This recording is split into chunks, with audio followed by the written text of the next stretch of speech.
5 मासूम बच्चे मारे जाते हैं, कोई गैर नहीं, बाप मार रहा है।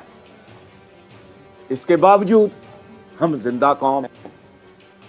अच्छा भाई, आप जिंदा होंगे, मैं तो रोज मरता हूं।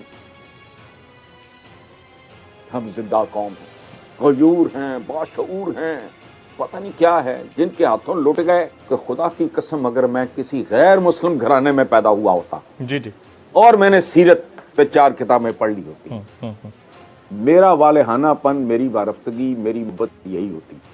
उनके एक एक जुमले पे गौर किया करें, उसमें विजडम की, दानाई की आखिरी इंतहा होती है, गहराई और गिराई की आखिरी इंतहा होती है। जैसी कौम हो वैसे हुक्मरान उन पर मसलत कर दिए जाते हैं। ये तो होगी एक बेसिक बात जी। वो चाहे भुट्टो हो या इमरान खान हो या नवाज हो, ये बेसिक बात, बेसिक बात। लेकिन हसन साहब, आपकी बात बिल्कुल ठीक है, लेकिन कुछ होता हुआ नजर भी तो आए ना। मामला सारा ये है कि 2.5 साल तो गुजर गए, अल्लाह करे 2.5 साल और भी गुजर जाएं। और मैं आपकी बात से 100% मुत्तफिक हूं कि खान साहब को 5 साल मुकम्मल करने चाहिए, ताकि कल को वोट लेने जाएं तो लोग उनसे पूछें कि इन 5 साल में आपने क्या किया, और हम भी ये कहने जोगे हों कि 5 साल का वक्त उनको पूरा दिया था, उन्होंने कुछ किया या नहीं किया। बट थिंग इज के वो 1000 मील की जर्नी जो है पहले कदम से ही पता चल जाती है। तो पहला कदम अभी तक तो पब्लिक तो उसके ऊपर बड़ी शाकी है सर, गुस्से में है, नाला है। नहीं, उसमें भाई मेरे, मैं आपको एक बात अर्ज करूं, मेरे नजदीक मैं गलत हो सकता हूं। तो मैं, देखें बात सुने, मैंने जिंदगी में झूठ वाला काम मैं नहीं करता। मैंने कुछ जिंदगी में सच जरूर छुपाए होंगे, झूठ मैं नहीं बोलता। हाँ, अकल का नक्स हो सकता है। मेरे नजदीक मैक्रो जो इकोनॉमिक इंडिकेटर्स हैं, मैं अब से नहीं कह रहा, मैं गुज़श्ता 3, 4, 5 महीनों से ये बात कर रहा हूँ, वो बेहतर है जी। अब इस तरह के स्टेप्स हैं, छोटे छोटे छोटे। अब रिसेंट मैंने आज ये खबर पढ़ी है, मेरे नजदीक ये बहुत अहम है। ये मेरे नजदीक, ये इतने करोड़ मकान तो इतनी करोड़ नौकरियां, दैट इज बुलशिट। मेरे नजदीक उसकी कोई अहमियत नहीं, उससे कोई कल्चर वल्चर नहीं। हाँ, आज मैंने खबर पढ़ी है कि 18वें ग्रेड अपवर्ड्स, मतलब 18, 19 जितने भी जी, इनके असासे डिक्लेयर किए जाएंगे। बहुत अच्छी बात है। जो एक जगह करप्शन करेगा उसकी ट्रांसफर नहीं होगी, ये पुरानी खबर। अच्छा, ये बहुत जबरदस्त इंडिकेटर्स हैं। Yes yes. अब जितना पौधा इस मुल्क में लग रहा है, जितना ये क्लेम कर रहे हैं, झूठ बोल रहे होंगे। मैं कहता हूं उनमें से 50%, 40%, 30% भी भाई मेरे, वो आई अंडरस्टैंड, क्योंकि हजारों पौधे मैंने जिंदगी में अपने हाथों से लगाए। वो भाई, जिस तरह का जहरीला आपका दूध है, उसी तरह का जहरीला आपका मक्खन होगा। कौन बैठा है, किधर बैठा है?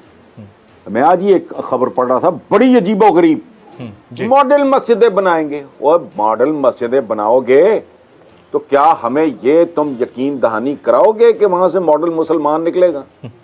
दुरुस्त। इनकी ये सारे जगलरी है। देखो, मस्जिद का तो मतलब ये है कि वहां से मॉडल, हर मस्जिद बेसिकली एक मॉडल मस्जिद होती है। ये छोटी छोटी बच्चियां हैं मस्जिद नबवी की, ये फैमिली है, वो माँ है, ये सारी उसकी बेटियां हैं।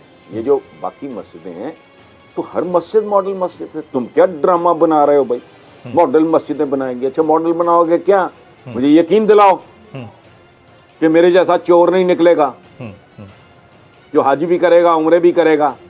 और पिछले रमजान में पकड़ा गया था, इतनी उसकी बेचारे की दाढ़ी, आगे टोपा रखा हुआ, अफ्तारी भी करा रहा है। तो उसने ना, ये क्या होता है, यूटिलिटी स्टोर से जी। पता नहीं कितने 1000 किलो चीनी वहां से उसने निकलवाई हुई थी, और वो वहां ब्लैक कर रहा था। तो मॉडल मस्जिद, ये मॉडल मस्जिद वाली। अच्छा, अगर आप और मैं ही ठीक नहीं है, हर बंदा मुल्क को ठीक करना चाह रहा है, ठीक है। अच्छा, खुद अपने गिरेबान में झांकने को तैयार कोई नहीं है, किसी चीज पे सोचने को तैयार कोई नहीं। आप नमाज पढ़ने जाते हो तो सफ़ें सीधी हैं, जो ही नमाज खत्म होती है वही बिल्कुल जैसे भेड़ों का रेवड़ निकल रहा है अंदर, ये जा रहा है, वो कुछ भी नहीं। सड़क पे चलेंगी, वहां कोई कतार सीधी नहीं, सड़क। और जी बात है, अल्लामा अनायतुल्लाह मशरकी का बड़ा खूबसूरत जुमला है, सुभान अल्लाह जी। उन्होंने कहा था कि नमाज मस्जिद के बाहर शुरू होती है। वाह ये अंदर तो तुम वादा करते हो। ये तो हाल है इस मुल्क में। क्या इंसाफ, धूम शौक, सब कुछ है और कुछ भी नहीं है। पानी है, पीने के काबिल नहीं है। चलो, ये आपकी ये पता नहीं क्या कंपनियां हैं, ये बिजली की, बिजली नहीं है। गैस का है काम, गैस नहीं है। थाने हैं, तहफ़्फ़ुज़ नहीं है। अदालतें हैं, इंसाफ नहीं है। सियासतदान है, वो कोई सिर पैर नहीं है। जमहूरियत है, जमहूर का बेड़ा गर्क है। वो यार एक एक लफ्ज उठा के उसको डायसेक्ट कर लें, बात समझ आ जाएगी सारी। एक मैं अमेरिकन का पुराना जी, उसने कहा कौम तो ये है ही नहीं। अगली बार मुझे याद करा देना, मैं किताब सामने रख के बैठूंगा। इस वक्त भी शायद कहीं इधर उधर पड़ी हो। उसने कहा ये कौम तो है ही नहीं, मुल्क भी ये बमुश्किल है। ये फॉल ऑफ ढाका से पहले की बात। अमेरिकन था and somebody very important, secretary of state को इस लेवल का बंदा था। तो ये सामने की बातें हैं। और जो बात सुने, जो हुकूमतें आज तमाम को उनकी लेन में नहीं ला सकी, सड़कों पे चलना और ड्राइव करना नहीं सिखा सकी। सिर्फ ये नहीं हो सका कि मोटरसाइकिल यहाँ होगा, चिंची यहाँ होगा, गाड़ी। सर आपकी इसी गुफ्तगू में एक चीज मैं ऐड कर दूं। एक किताब है, शायद आपकी नजर से गुजरी हो, please, the dark side of democracy. और इस किताब के जो ऑथर हैं William Thomson, if I am not quoting it wrong, William Thomson कहते हैं कि जमहूरियत एक ऐसा तर्ज सियासत है जिसमें हुकूमत अगर आती है तो वो सिर्फ अपना वक्त गुजारती है। ये किस हद तक दुरुस्त है? आपकी तो पूरी जिंदगी गुजर गई है देखते हुए।